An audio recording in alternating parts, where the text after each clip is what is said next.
In other words, that you can tap into it, and that it is a limitless resource, and that you can get into the flow of life. This doesn't mean everything's easy. It just means that you can move with life, you can work with life instead of fighting against it all the time. Hello and welcome to The Wrong Conversation. I am here as always with my dear friend and co-host Adrien Fiorucci. And today we are going to, we talk about a lot of kind of big, long form, deep subjects on this show. But today I want to try to give everybody something that they can kind of take with them that is short and simple, but very powerful. And it's been something that's been very effective for me in just how I approach anything in my life. And I was introduced to it because Adrien was the one who introduced me to it and the person who came up with it. And Adrien, can you tell us what this simple phrase is, or this simple thing? I want more suspense first, though. We need more lead in, just a little bit. Okay. Okay. Give me 2 more minutes, and so the Did I overcook that? No. I'm just making. I'm feeling suspenseful about it. So see, here we're doing it. We're just procrastinating this reveal. Of course, it'll be on the tag, I'm sure, and on the. Anyways, I was introduced to it, and it was so cool because of it's so simple. And when I saw it put together, it's a title of a book by David R. Hawkins, and it's called Power versus Force. And I have to admit, for full disclosure, I never even finished the whole book, David. But all I actually needed to do is see that title, and it changed my life in a certain way. To all of a sudden think, first of all, just to ask that question, what does he mean, power versus, what's the difference? Right? Immediately, I knew there was one, though, and I started exploring that, and I explored it with him for a while, and he talks about that in many different ways. But power versus force. Part of what I see that too, David, I think what we're offering here today, because we are the Wrong Conversation show, right? This is a way to look at the conversation you're having, I think, just by asking, what is power versus force? Am I using power? Am I using force? I think this is where we're going to go with this, right? It can immediately help shift your conversation, which I think is useful. Does that make sense? Yeah. Which one am I using? Which am I bringing into the conversation? Yeah. Where's this conversation coming from? And what does that mean when I use each one? What is the difference? And what does each one bring with it? Yeah. Yeah. Exactly. And it's very, one of my favorite things about these words and putting them together next to each other like that, they're such similar words, but once you unpack it, you realize they almost couldn't be more different. Well, this is the world of nuance. Yes. But it really highlights the importance of nuance. The two words seem so similar on the surface, but I'm guessing that people who've already just heard, right, or listening to us or heard this, they kind of already have a feeling for the difference between the two. Yeah. I'm guessing they already do. I did look up the definitions of the two words just to see what the definitions said, because I have my definitions and the way that we contextualize this, because we've talked about this subject a lot. Oh, yeah. But so for power, it said the capacity or ability to direct or influence the behavior of others or the course of events. So I really like the words capacity to influence. I really like that. Okay. And I like the word capacity, because capacity just hints towards how much is in your tank, right? Yeah, okay. Right? So I kind of like that. And then when I looked up force, to make a way through or into by physical strength, or to break something open by force. Ooh, and the second definition was coercion, compulsion, especially with the use of threat or violence.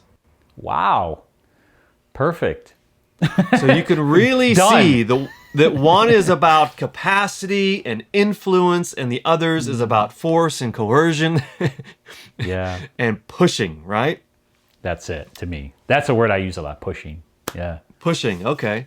I think one of the ways that I define, maybe we're jumping the gun here a little bit, but one of the ways that I define it immediately, or as I try to describe it to people, is the fact that power comes from a perspective of plenty. you might say, where force is always coming from a sense of lack. And this is why you're feeling like you need to force the issue. You need because there's something missing if you don't like. Whereas power has this sense of like there's enough. Back to the conversation of enoughness in a weird way, right? Power has that sense though, like it's possible, it's gonna happen, it's gonna work out. You know, there's a little more trust in power. There's a lack of trust in force, right? And that's why you feel like you really have to push it.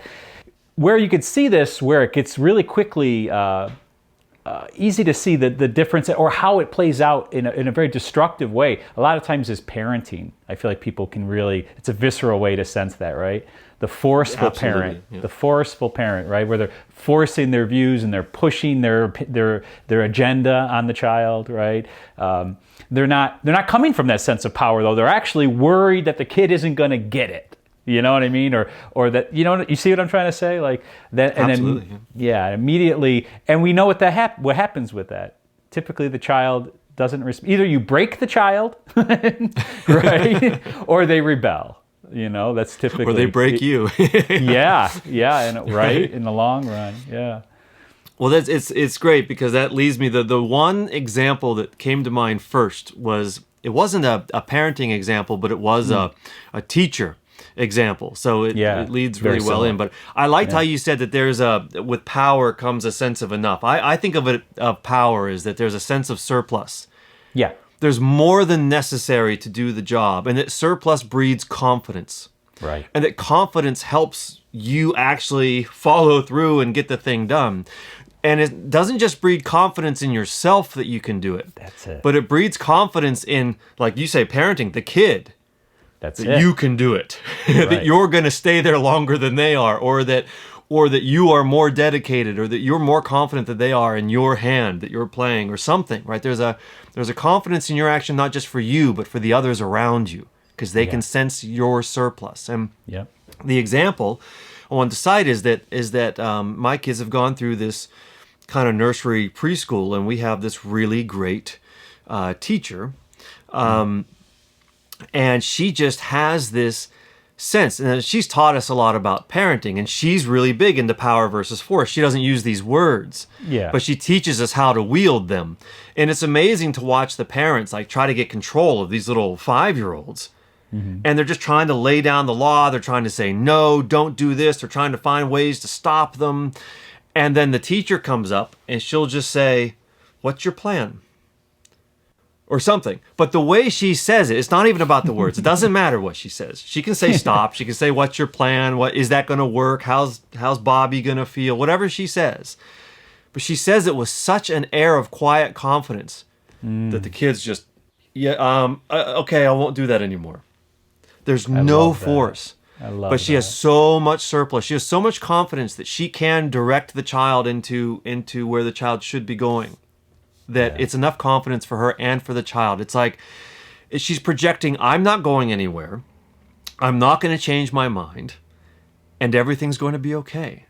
Like, I trust that this is a better path for you. And then the kids, right? And that's where that capacity to influence, right? That the definition suggested comes in. I think another interesting nuance that happens, or a way that you'll see the difference of power and force play out, is power is inspiring.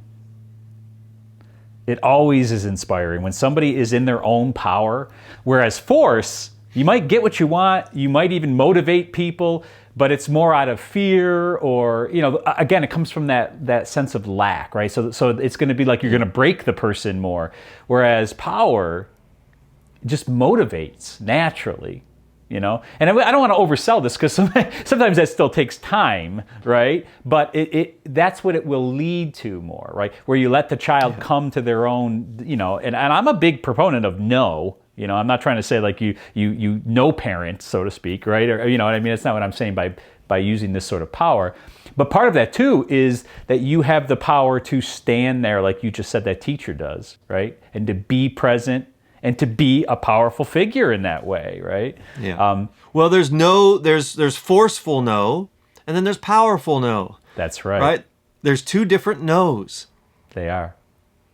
Right? So asking this question, power versus force, isn't it like with the teacher I mentioned? Her name is Myrna, right? So Myrna, she can say no, but it's how she says no. Right. Right? So power versus force is a how you're doing something versus what you're doing almost. That's right. It's the energy behind it. It's the mindset that you're in. It's the lens you're looking through, right? It's very much that's how right. you do something. Yeah, the approach for sure. You know, I'm going to do this because I think it's appropriate. It's one of my favorite subjects, and it's this has to do with communication, relationship. It has to do with what you just talked about. There's 3 factors to me in these things, right? There's what. So in other words, there's what she says. It could be no, right? Then there's how. That's the next level, right? So how she says no, which is what you just alluded to. And then what we're talking about here, it sounds like her too, is who is saying it. That's the next level of power. One of the ways I always try to explain this too is like, if I give you financial advice, David, you're probably much less likely to listen to me than if I was Warren Buffett or Elon Musk or something, right? Why? Because of who's saying it. Right? Like all of a sudden it's a completely different context. Now, not only this, it's multi-dimensional. I don't want to get too much here, but who are you when you're saying it? This comes to that thing we're always talking about, man's name is Legion. So you see it? So being mindful of where you are inside and who is speaking, can play a really big. In other words, one of these things, like to go back to parenting, if you're really angry, it might not be the time to say it to the child, because who's saying it right then? Anger, as you would point out, right? So you take a moment, then you can come back with more power and not force, because you've calmed that down. You're more the loving parent that realizes something has to be done here, but does this make any sense? But it comes down to, so it's what, no needs to be said, but then how. But then more important than all that, that's how I would say it. It's like that trumps everything. Who's saying it? This is a really which one of thing. You, which side of you is saying it? I liked how you brought anger into it, because I do equate anger with force. Yeah. Right? But if you think about, why do people get angry? Because they feel like they're not enough to do it calmly. So they call all of their resources that they have, but they're limited resources. Anger is a place that you come from when you have limited resources. Mm-hmm. And you focus your limited resources like a laser beam, and then you try to drill at somebody or something. Mm-hmm. Right? But anger burns dirty, as I like to say, and it burns quick. I love it. Yeah. Right? It burns dirty and it burns quick. And then so anger will wear you out. It'll also wear out whoever you're talking to. And maybe it gets you a small result. You can force something open. You can force a door open. You can force somebody to do something. You can get something done. So there's a short-term result which force might get you, but force isn't going to do much for you in the long term. Like, you can think about just what happens when you try to force yourself to do something. Yeah, see, perfect example, right. What happens when you try to force someone else to do something? You might get yourself to do it for a moment. You might get them to do it for a moment, but then you might breed a lifetime of resentment, or you might breed a future backlash. Sure. Or they might build up enough. There might be enough conflict to where they're going to apply their force against you next time if they feel like they can. Right. Mm-hmm. So, or you're going to need to continue to use this force. That's the only answer, is to continue to push, like you're saying. But it burns dirty, and it's hard, and it's draining, and it's draining for you, and it's draining for the other person. That's the thing. It begets itself like that too, right? Yeah, and it drains. And what is it draining? If there's not much, if you're already lacking, if you're already coming from a place of lack, and then you use your anger, so now you lack more. Yeah. Then your next anger is even coming from a weaker place, and you have to use even more of your force, and you drain yourself even more, and it's this self-perpetuating. So if you live in a place of anger takes more than it gives over the long run. So maybe it's appropriate for a moment, but man, if you get stuck there, it's going to end up taking more than it gives, and it's going to take everything eventually. Yeah. If you can get out of anger and into a place of power instead of force, that's like calling upon a different side of yourself, a higher side of yourself where you do have some surplus. It's healing. It's constructive. It builds upon itself. And there's a dividing line. And to me, that is the dividing line between power and force, where power is like this limitless resource Yeah. that you can generate as quickly as you use or more quickly than you use it. Yeah, exactly, David, exactly. And I often think about it like this too, like force is resisting, right? Power is flowing or allowing. It's finding the natural current that exists already and working with it. You know, you know what I mean? And where force is always, it's always forcing, it's always resisting something. Another way to say it too is it's always overcompensating. That's typically what it does, right? Yeah. Because again, it senses this lack in itself, in something else, and so it feels the need to compensate, but really what it ends up doing is overcompensating, right? Again, I think it comes down to that, seeing the fact that this is the thing that is so important to me, you know, the fact that there is such a thing as power. In other words, that you can tap into it, and that it is a limitless resource, and that you can get into the flow of life. This doesn't mean everything's easy. It just means that you can move with life, you can work with life instead of fighting against it all the time. I love that you're using the word flow, because when I think about power versus force, there's a lot in the coaching world. We're in the coaching world, and there's a lot of stuff out there about hustle culture. Right? If I just work harder, hustle, hustle, get to the goal. But to me, hustle is force. Agreed. And power is more like flow state. So I think of power versus force as hustling versus flow state. Yep. Flow state, you are being amazingly productive in flow state. Yeah. But where's the force? Where's the drain? There is no drain. You're tapped into this kind of self-perpetuating resource. It's much more sustainable too. That's the thing that's so beautiful about it. Yeah. I love the word sustainable. I love the word efficient. Right? Power is another great word. And not just efficient because you've learned how to like do some tricks or you've learned how to be efficient, but you know, people don't get efficient until they do have surplus. This is what's really interesting. It's like with money. It's like people don't get really good with money until they have a little bit extra of it and they have a little bit of space to think about their money. I know that when I'm poor, I don't have the surplus energy even to think about how I'm spending. I make worse choices. Yeah, that's interesting. And I start throwing my limited money against the wall for whatever I need. I need this food, or maybe I just need some pleasure, so I spend my money back. That's it. There's a feeling of lack, so you try to compensate. There's a feeling of, that's a perfect way. So you surmised it perfectly. Yeah, you're trying to fill that sense of lack. So you're kind of throwing your limited resources. I'm just going to go get some pleasure food. I'm going to go watch that movie. I'm going to go because I feel this lack. But then suddenly once you don't feel the lack and you have a little bit of surplus, you're like, oh, I don't need this money to fill this lack. Now I can think about how to use it more effectively and efficiently. Maybe I'll put some of it aside. Maybe I'll use it smartly. But your energy is the same thing. It's a certain kind of currency like money is. Oh, of course. And then once you're not using it to fill that sense of lack or come from that sense of lack, then you can get more efficient with it. And when you're more efficient, you are more sustainable. Yep. And once you realize you can be more efficient, more sustainable, then you get more confident and the whole thing builds, right? Yeah, exactly. Yeah. And you start to see and work with life in a whole different way. That's the beauty of it. Yes. You know, when you're coming from power. And again, too, I think you can sense the inspiration that goes on in there. You can inspire yourself in that weird way too, right? To get in touch with this deeper sense of yourself is to get in touch with a deeper sense of your potential. And that's inspiring. You know, just to revisit the value. Why are we talking about this? Because asking yourself, first of all, power versus force is so tiny you can carry it with you in your pocket, right? You can't forget it, and that's why. I mean, it doesn't take all this depth to remember power versus force, and you can remember it, and you can just ask yourself, like we said, it's an invitation to ask yourself, which am I using, or it's an invitation to step back and say, I understand that I'm trying to force something.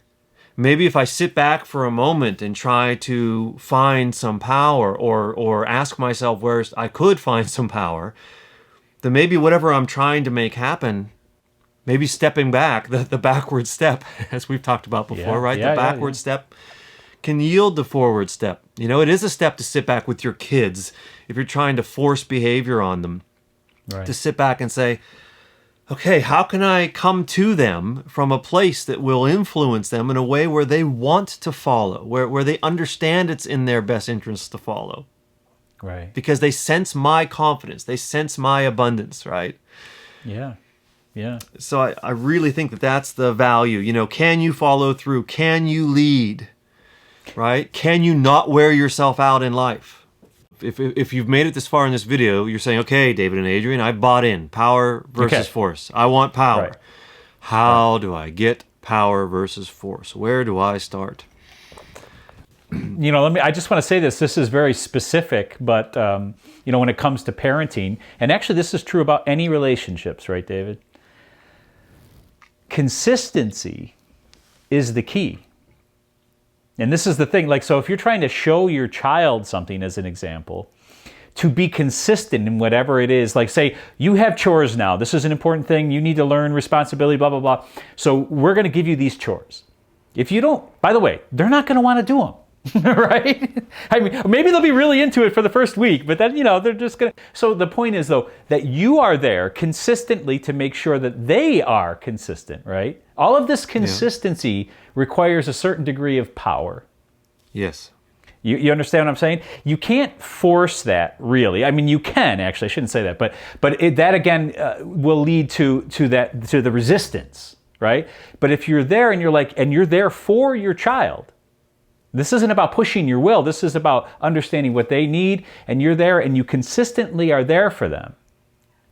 Then they can learn this consistency, right? This is the same thing with a relationship. Like if you're consistently there for your partner, consistency builds trust, right? This is but we cannot maintain force like that.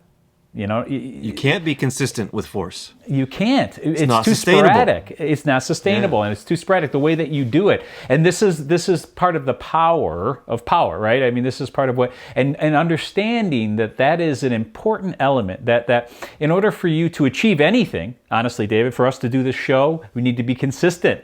Right? In order for us to do, if we try to force this show over and over and over again, we're going to peter out. I think we know that too. I think, you know, so we have It comes up. Exactly. Right. Yeah. So, you know what I'm saying? We have to get in touch with our power though, like something deeper.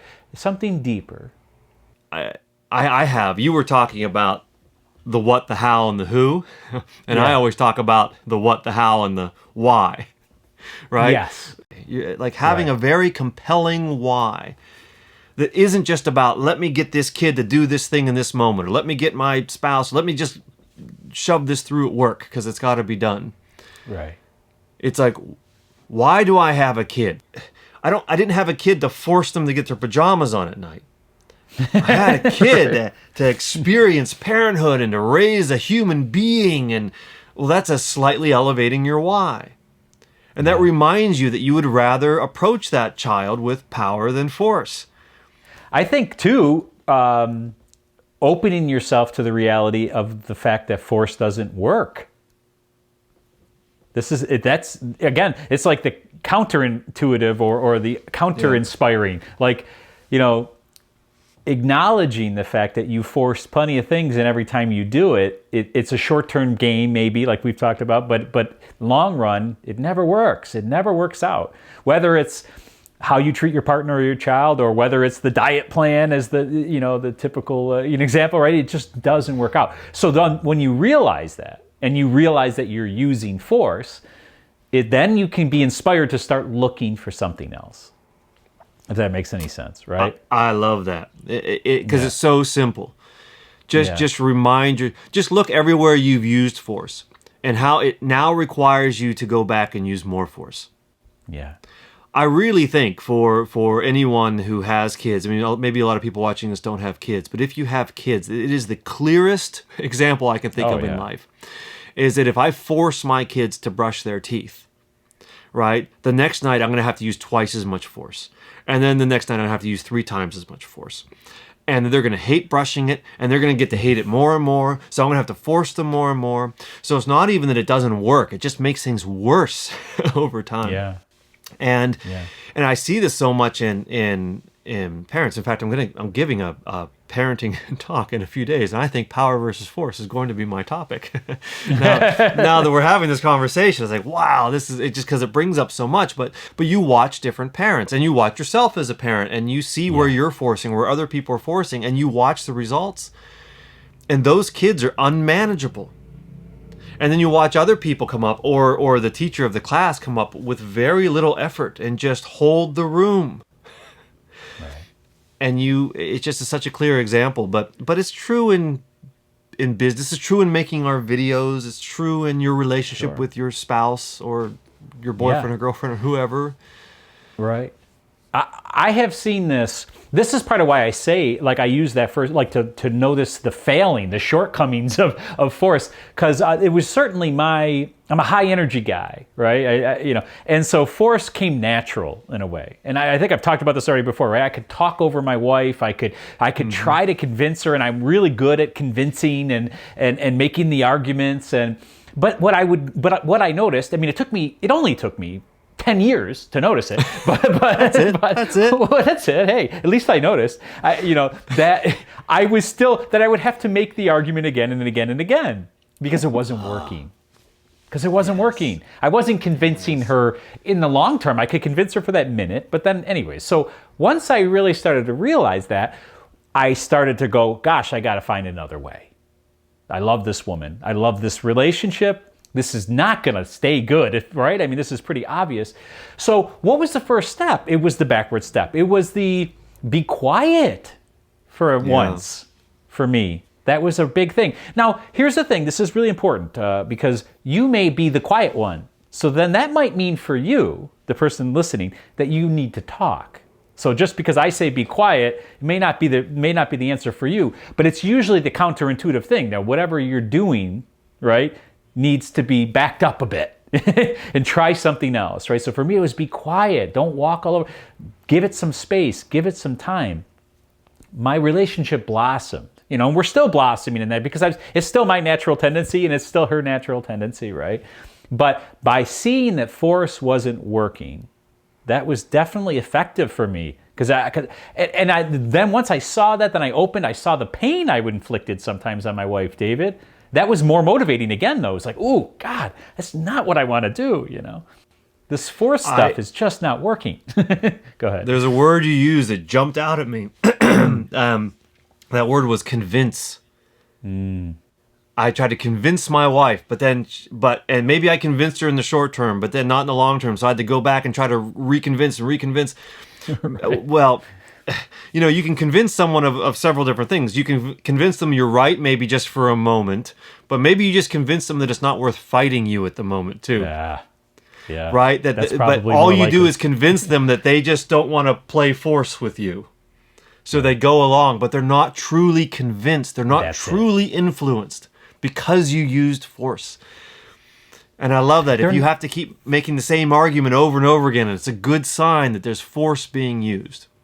Very practical. I want to wrap this little thing up, this little example with my wife, right? Mm-hmm. Here's what ended up happening, too, that's really beautiful. And I think, I've noticed it before, but I'm just feeling it right now as we're talking about it, right?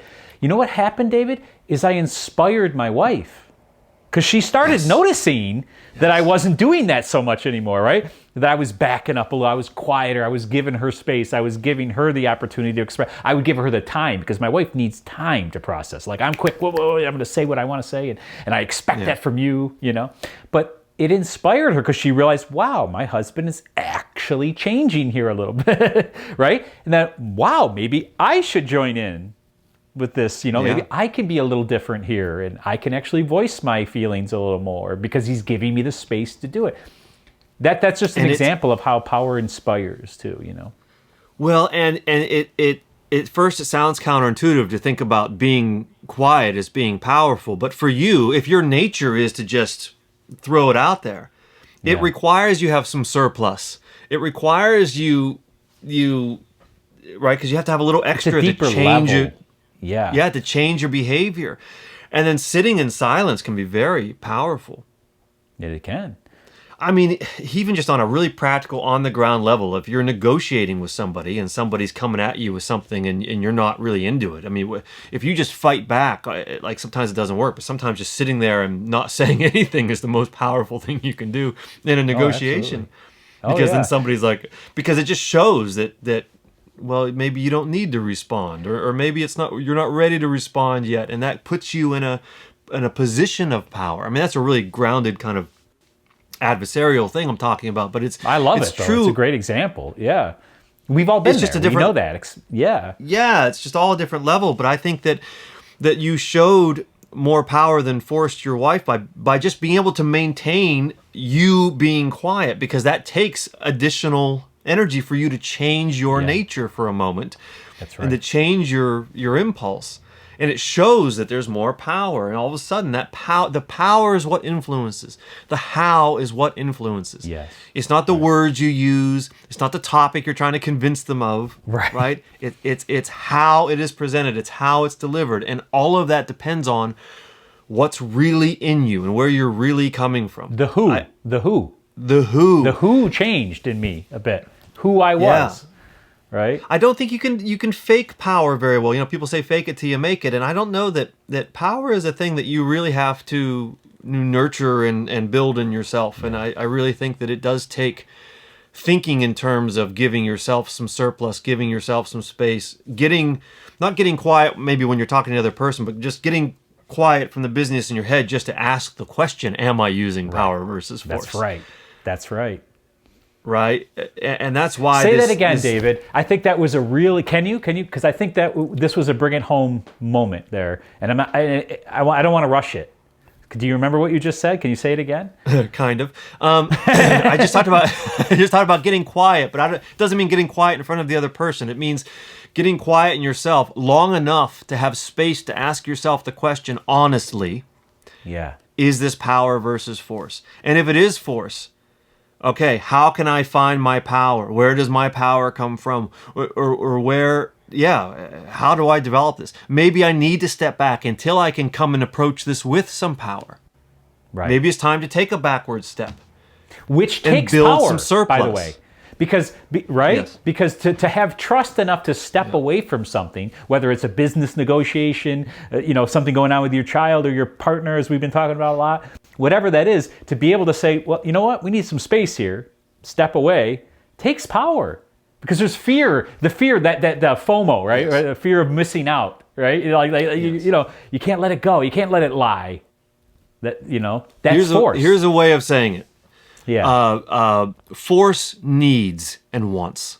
Power does not. That's right. Force needs an outcome. Power does not. Power knows it's going to be okay either way. Yes.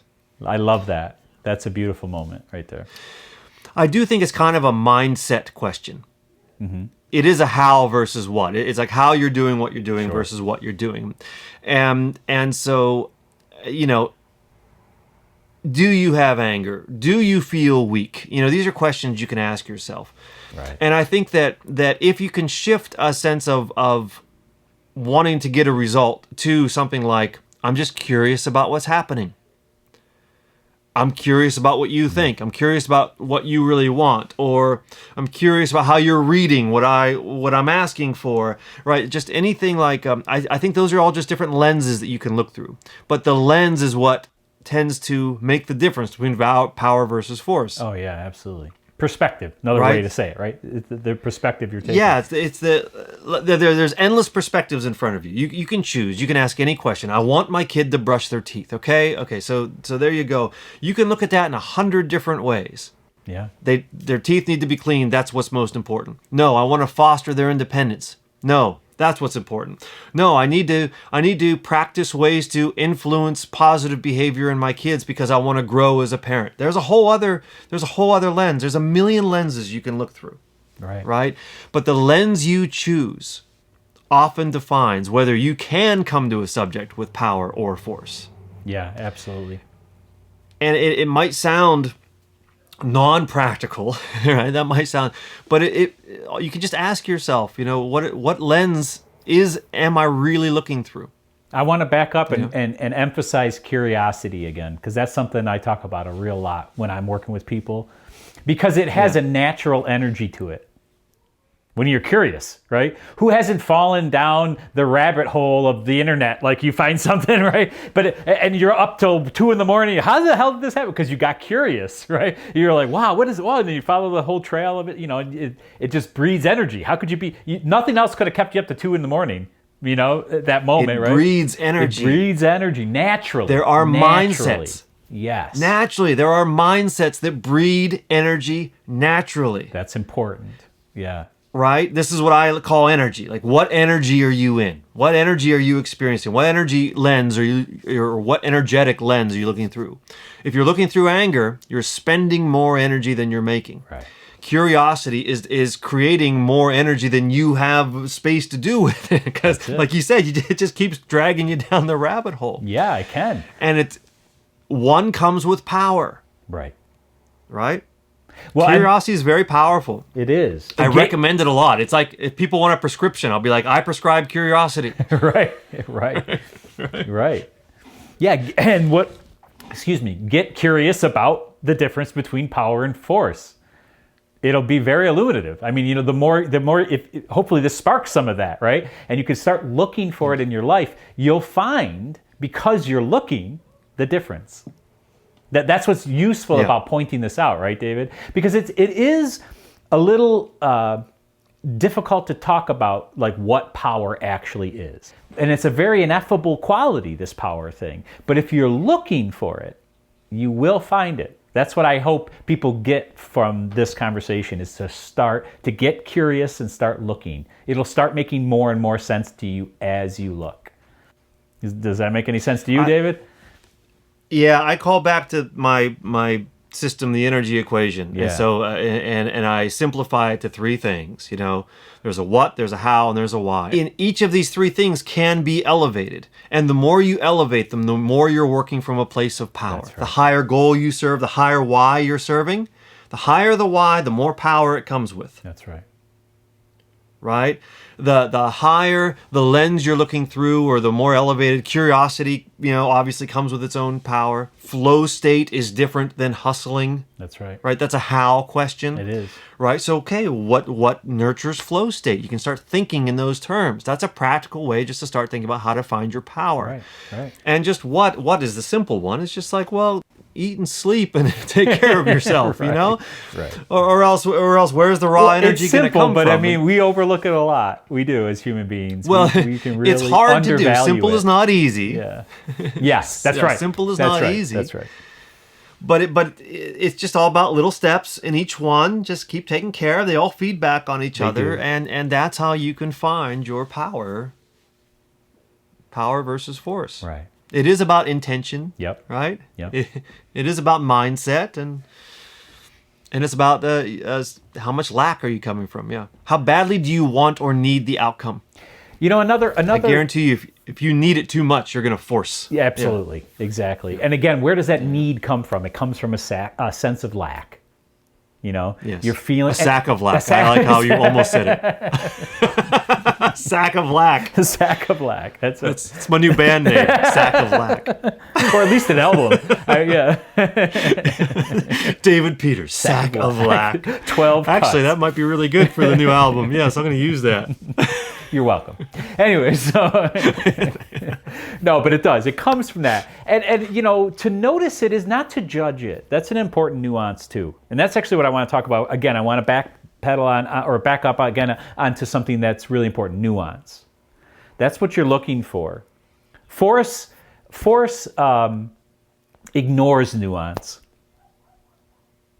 It really does. Power is all about nuance. I like to say this, like, there's no such thing as a little thing. Little things matter. Little things matter.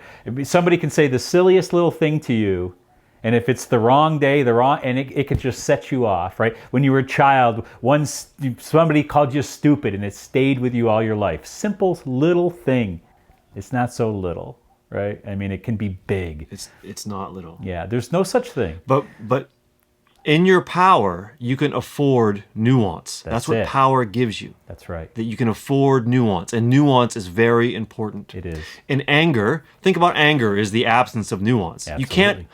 You can't, because anger is trying to get something done with brute force, and so it needs to see the world in black and white to harness those resources to use the hammer of anger. Right? You don't use a hammer on something that's delicate and nuanced, right? You use a hammer when you need to drive something in.